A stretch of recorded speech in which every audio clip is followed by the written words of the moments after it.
Mental health illness is as serious as physical health illness.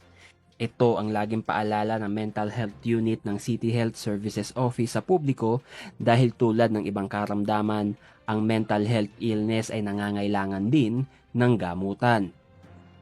Ayon sa datos ng Mental Health Unit, patuloy na binabantayan ang pagtaas ng mental health concerns sa kabataan, gayon din sa workforce ng lungsod ng Baguio.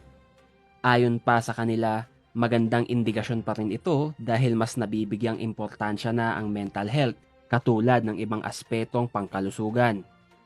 Dagdag pa ng Mental Health Unit, naging epektibo ang mental health campaign ng lokal na pamahalaan upang matukoy kung sino-sino ang may mental health concerns. At dahil dito, napipigilan ang may mga gantong kaso na humantong sa suicide.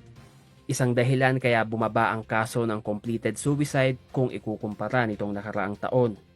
Psychoeducation is very important, no? Mas lalo't at saka yung collaborative effort ng mga different institution from schools, from workplace, and yun. At alam nila na may pupuntahan sila at hihingan ng tulong. Malaking bagay po yun.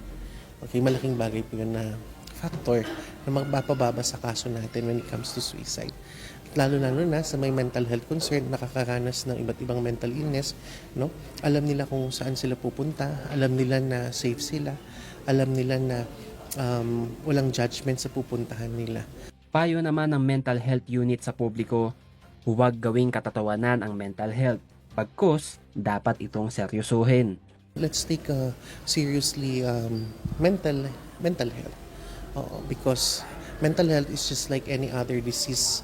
Like you're experiencing high blood, hypertension, ganun din po ang mental health.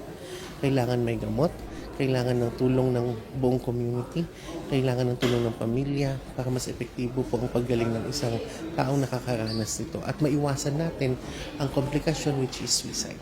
Bukas ang pintuan ng lokal na pamahalaan kasama ang iba't ibang ahensya upang makinig at tumulong sa nakararanas ng mental health concerns.